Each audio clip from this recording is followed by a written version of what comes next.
Hey, salut cousine! Salut cousin! Et salut tout le monde! Hey, salut cousine! Salut cousin! Et salut tout le monde! On se retrouve aujourd'hui pour voir Conjuring 3 qui est sorti le 9 juin 2021 en salle par le réalisateur Michael Chaves. Pour les acteurs principaux, on retrouve évidemment, comme dans les deux précédents opus, le couple Warren avec Vera Farmiga et Patrick Wilson. Et on a en plus ici Rory O'Connor pour l'acteur principal de ce troisième opus. En ce qui concerne le synopsis, il s'agit d'une enquête des Warren pour une série de meurtres qui a été réalisée dans une région des États-Unis. Et le meurtrier va plaider la folie et la possession démoniaque pour justifier ses actes. Et donc du coup, les Warren vont essayer de démanteler tout ça et de déceler le vrai du faux dans cette enquête. Pour ce qui est de ce qu'on attend du film, du coup c'est le troisième Conjuring, donc moi personnellement j'attends qu'il soit aussi spectaculaire et qu'il fasse aussi peur que les deux premiers. Moi j'avais beaucoup aimé le 2, le 1 j'avais un peu moins accroché, mais je trouve que plus les opus avancent, plus ça monte crescendo, mais celui-là ouais, on attend peut-être qu'il soit peut-être encore plus spectaculaire que le 2. Let's go! On vient de sortir du film, donc petite réaction à chaud. Moi je dirais que dans l'ensemble, c'est quand même très prévisible pour ce qui est des screamers, etc. En fait c'est plus un travail d'ambiance, de mise en situation. Malgré tout, un point positif que j'ai trouvé, je le développerai un peu plus tard. Là on passe à un truc d'horreur avec un level au-dessus par rapport aux autres opus. Oui c'est ça. Moi franchement j'ai passé un bon moment devant ce film. C'est vrai que c'était un peu prévisible et qu'il n'y a pas eu tant de screamers que ça. Il m'a pas non plus fait mourir de peur. Mais il y avait vraiment tout un scénario d'une enquête et tout ça. Et franchement c'était plutôt bien ficelé. Bah écoutez, on se retrouve tout de suite. Et nous revoilà pour la partie critique. Alors on va commencer comme on avait l'habitude de faire par notre premier mot sur le film. Moi je l'ai dit tout à l'heure dans la critique à chaud, je dirais que c'était prévisible. Complètement. Beaucoup de screamers prévisibles, pas beaucoup de travail de surprise avec des chants contre chants, quelque chose caché dans le plan que tu détectes là et qu'après ça va te retomber dans la gueule. C'est un peu que ce que faisait James Wan dans le premier et le deuxième, surtout le deuxième, mais là en fait tu le vois arriver à 10 000 km le screamer quoi. Même s'il peut être bien travaillé avec des formes démoniaques assez morbides, tu le vois arriver quoi. Il y a une seule fois où j'ai été surpris. Une seule fois. C'est quand Lauren est sur le haut de la falaise et qu'elle se fait attraper par le corps possédé d'une des victimes du diable. Et dans le 2, je les compte pas. C'est vrai que c'était assez prévisible et dans ce troisième opus, je trouve qu'ils sont plus focus vraiment sur l'histoire, le scénario, l'enquête et moins sur le côté vraiment screamer, faire peur à tout prix. C'est vrai qu'il y avait beaucoup plus ce côté-là dans le 2. Exactement. Pour ce qui est des acteurs / personnages, on retrouve évidemment le couple des Warren qui est toujours là depuis le premier. Ces deux personnes sont Vera Farmiga et Patrick Wilson, ils sont vraiment à la hauteur des deux premiers. Sur eux, vraiment, il n'y a rien à dire. Alors nous, on l'a vu en VF, donc peut-être que c'est un peu biaisé, mais je dirais que les autres membres de la famille, c'est pas forcément hyper bien interprété. Par contre, le jeune époux qui est emprisonné parce qu'il commet un meurtre de sang-froid en étant possédé par le diable, je trouve que lui, pour le coup, interprète très bien son personnage parce que on ressent sa détresse psychologique, on ressent le fait que c'est limite un enfant qui a peur. Ces jeux de regard, moi je trouve qu'ils sont très bien gérés. Il te dit, voilà, à chaque fois que j'entends la personne derrière moi me demander de tuer, j'ai très froid. Et là, limite tu le sens dans ton siège parce qu'il est recroquevillé sur lui-même. Oui, il transmet bien les émotions quoi. Exactement. Qu'il veut faire passer. Pour ce qui est de l'histoire, alors là c'était vraiment une enquête policière à proprement parler. Je trouvais ça intéressant parce que ça changeait peut-être un peu d'habitude. Moi il y avait juste un point positif sur lequel je veux revenir. C'est là où ce que je disais dans la critique à chaud, c'est-à-dire qu'on a passé un step au-dessus. On n'est plus dans le démon qui te fait peur.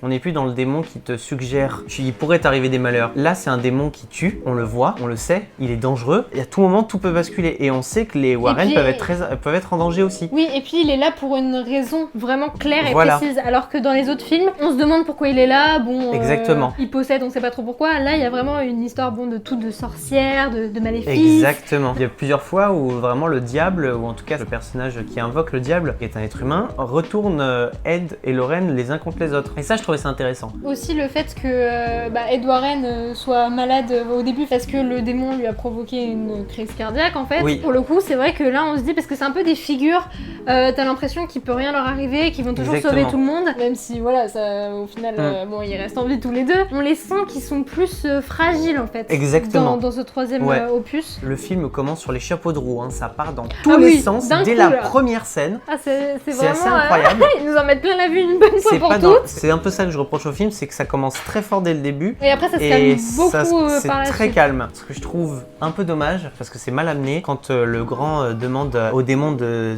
le posséder lui-même pour libérer l'esprit du petit garçon. Sauf qu'il demande pas à Warren juste derrière de dire bon allez maintenant on me réexorcise tout de suite. Bon, après c'est sûr il y aurait pas eu de film, mais du coup amené comme ça tu te dis mais c'est inutile en fait ce qui se passe. Puis c'est surtout que c'est un peu gros que ce soit que Ed Warren qui s'en soit rendu compte et pas Lorraine et pas tous les autres, parce qu'on l'a vu pendant 5 minutes ils étaient là face à face avec le petit garçon et on a vu que bien sûr. il se passe un truc. Pour moi il le savait, tu vois, c'était pas possible que Ed soit le seul à le savoir. Oui mais même le nouveau possédé, pourquoi il va pas voir les Warren de lui-même et dire bon bah maintenant c'est mon cas qu'il faut s'occuper. Oui c'est ça, parce qu'en plus juste après il continue à vivre sa vie normalement en mode alors tout va bien quoi. Alors qu'il a juste demandé à un démon de le posséder. Ouais voilà, genre ça, normalement tu vois, aucun souci vraiment. Ouais, c'est ce point-là que j'ai trouvé bizarre en fait. D'ailleurs il y a des petits rappels des histoires précédentes, tu sais, elle dit qu'elle reçoit des fleurs des Perron. Ouais ça j'ai bien kiffé ça. Ouais ça c'est sympa, c'est le fanservice. Le petit fanservice qui est juste là posé comme ça au bon endroit, et si tu le sais bah tu dis ah c'est cool. Qui te rappelle ah oui c'est vrai c'est l'univers de Conjuring. Voilà, et si tu le sais pas bah...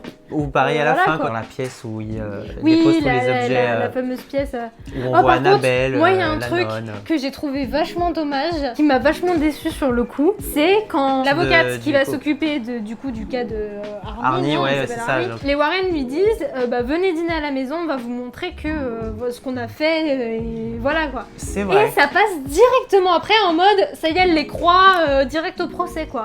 Et j'ai trouvé ça trop dommage, parce que moi j'aurais vraiment attendu à voir une petite scène, même une courte scène d'un dîner chez les Warren. Ça aurait dû être mieux animé. Passer à autre chose en fait.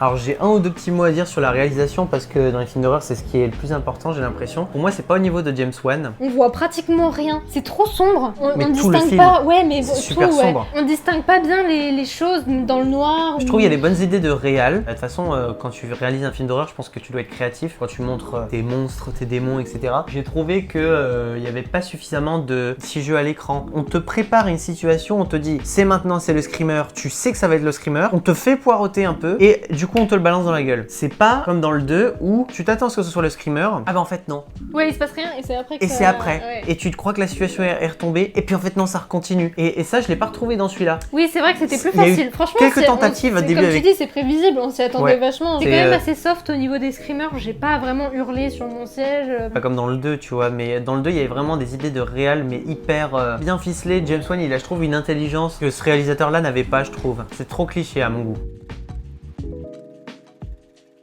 Bon, bah pour ce film, moi je dirais que c'est un bon divertissement d'horreur, ça peut être sympa si on veut bien se faire peur et tout. Évitez les salles avec les adolescents parce que... Voilà, mais bon ça je pense que... En fait il faut y aller en semaine, exactement. En journée, quand vous êtes sûr qu'il y aura personne. Faut pas vous faire déranger par parce que c'est vrai qu'un samedi après-midi, bon c'était assez prévisible, on va pas se mentir. Sinon c'est un bon divertissement, ça fait le taf. Tu retrouves les personnages que t'aimes bien, emblématiques. Ouais franchement moi j'ai passé un bon moment. C'est pas le film d'horreur de l'année, c'est pas non plus le meilleur de la saga. Pour moi le 2 reste le meilleur de tous les Conjuring, de tous les films de l'univers Conjuring. Moi j'avais beaucoup aimé le 1 aussi. J'ai cru que ça allait être le meilleur en me disant ok dès le début ça part à 10 000 à l'heure, et après j'ai été un peu plus déçu.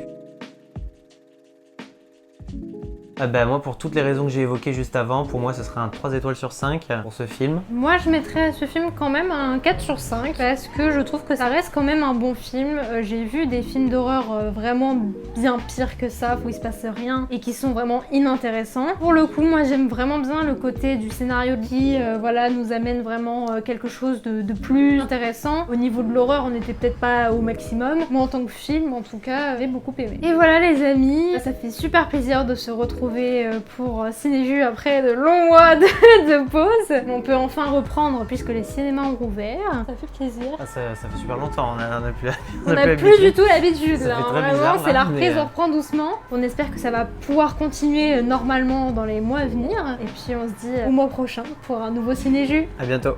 Salut!